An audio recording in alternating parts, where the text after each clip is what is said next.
Kembali di Rakyat Bersuara, hari ini kita bukan untuk mempertentangkan terkait dengan apakah kemudian tadi Bung Ade Armando mengatakan tidak percaya MUI atau dengan MUI, bukan. Tetapi kita ingin membuka apa sesungguhnya yang terjadi pada bangsa ini dan bagaimana dengan pendakwahnya ketika ia disertifikasi dan apa yang kemudian ke depan akan dilakukan. Tapi sebelum saya ke Buya, saya ingin tanya dulu. Jadi Bung Ade tadi mengatakan bahwa Anda tidak percaya Majelis Ulama Indonesia MUI.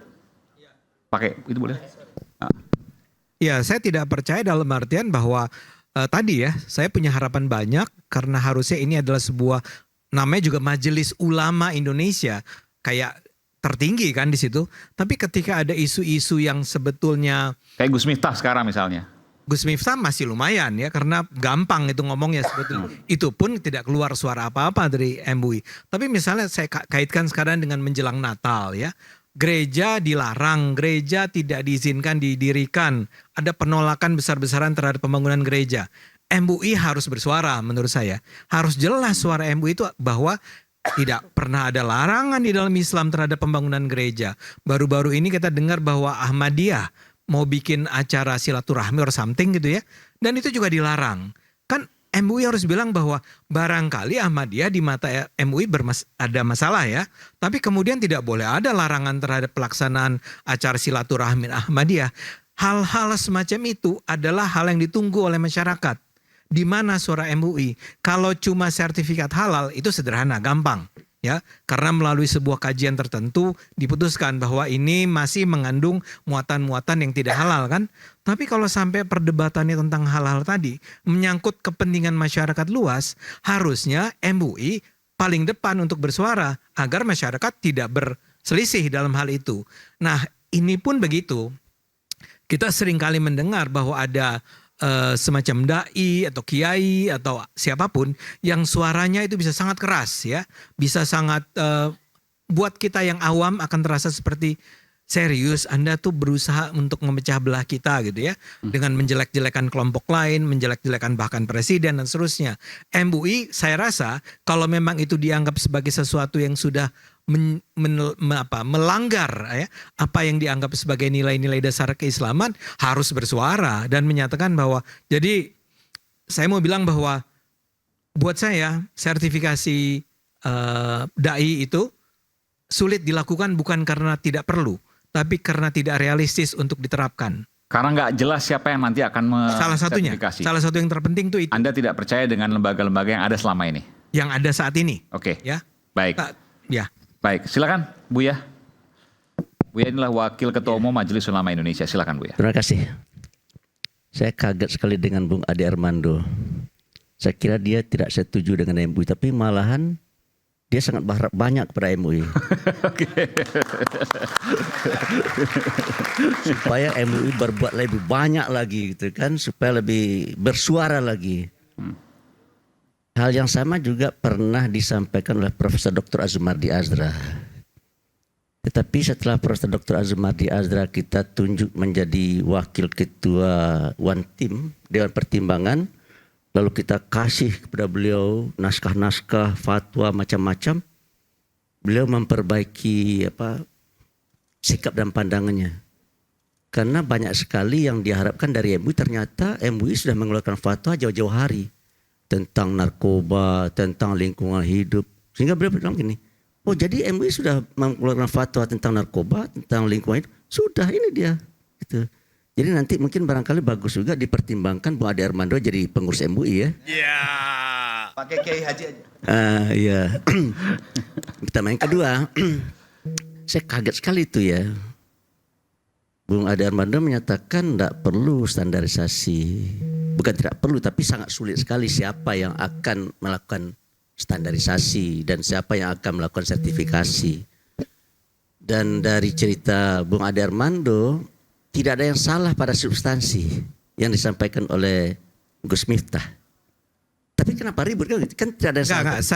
Saya tidak mendengar ceramahnya. Iya. Tapi ada bagian yang dipotong itu. Iya. Itu kan bagian di mana dia tiba-tiba bertanya kepada hadirin, iya, kenapa pada ribut? Ternyata hadirin bilang beli teh, beli teh.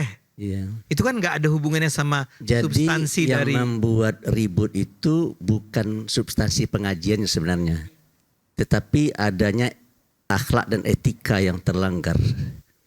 Oleh karena itu menurut saya yang penting kita bicarakan bukan sertifikasi dai, bukan standarisasi dai, bukan dai bersertifikat, kesimpulan saya, tapi adalah kode etik dai. Jangan sampai para dai ini dengan mudah mencaci, memaki, mengejek, menghina. Karena yang membuat ribut itu saya rasa pelanggaran terhadap kode etik saya. Bukan pelanggaran terhadap kompetensi dan keahliannya. Bukan dia tidak ahli, bukan dia tidak kompeten. Masyarakat saya lihat tidak mempersoalkan. Tapi kan ini satu kasus, Buya. Kalau yang lain kan banyak yang misalnya viral di media sosial ya.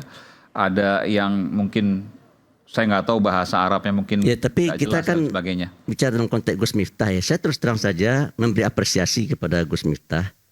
Begitu beliau salah, beliau menyadari dan beliau minta maaf. Dan bahkan sebagai pejabat publik, Gus Miftah mundur. Menurut saya ini suatu hal yang sangat baik ini. Harus kita apresiasi gitu ya.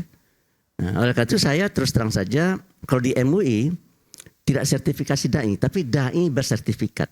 Dai Jadi bersertifikat. kita undang para dai untuk kita beri wawasan tentang kebangsaan, tentang bermuamalah, gitu ya, tentang politik, tentang ekonomi. Setelah selesai kita kasih sertifikat.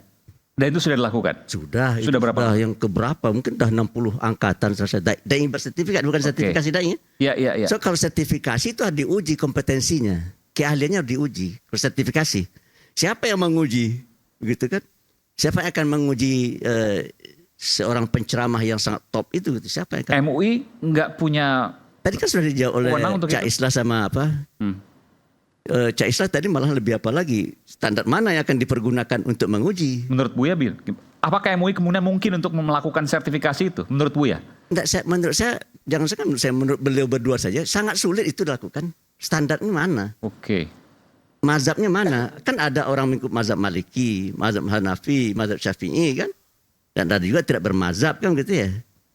Tuh, itu kalau seandainya ormas ini yang melakukan sertifikasi, ormas ini mungkin tidak setuju kan gitu kan ya.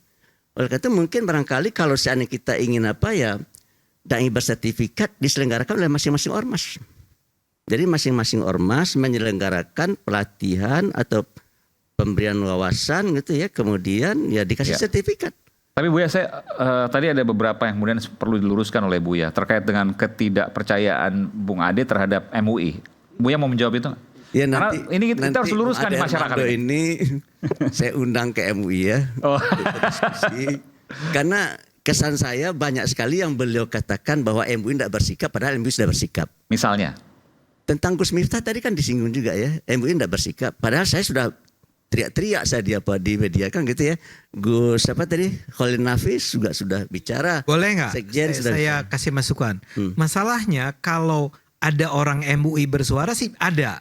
Dalam banyak isu lainnya juga ada. Iya. Tapi kan orang itu harus dibedakan antara anggota MUI bersuara berkata, misal diwawancara oleh wartawan dia jawab. Tapi dengan sikap MUI Iya, jadi secara begini. institusi.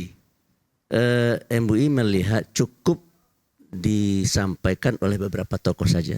Tapi kalau seandainya ini berlanjut, misalkan seperti usul tadi, sertifikasi ini kan yang membuat ribut ini kan Kamaman ini. Supaya ada sertifikasi kan gitu ya. Sehingga oleh Bung Aiman diangkat jadi topik malam ini kan gitu ya. Tadi sudah dijawab oleh Cak Islah, sangat sulit dilaksanakan itu. Siapa yang akan melaksanakan? Oleh karena itu timbul pertanyaan bagi saya, yang urgen itu apa? Yang terjadi ternyata adalah pelanggaran kode etik. Jadi nggak perlu sertifikasi, tapi kode etik harus tidak dijaga. perlu ada sertifikasi karena agak sangat sulit ya, tetapi perlu ada kode etik dai saya iya ya. Jangan sampai orang berdakwah lalu mencaci maki, jangan sampai orang berdakwah lalu rendah-merendahkan, hina-menghina.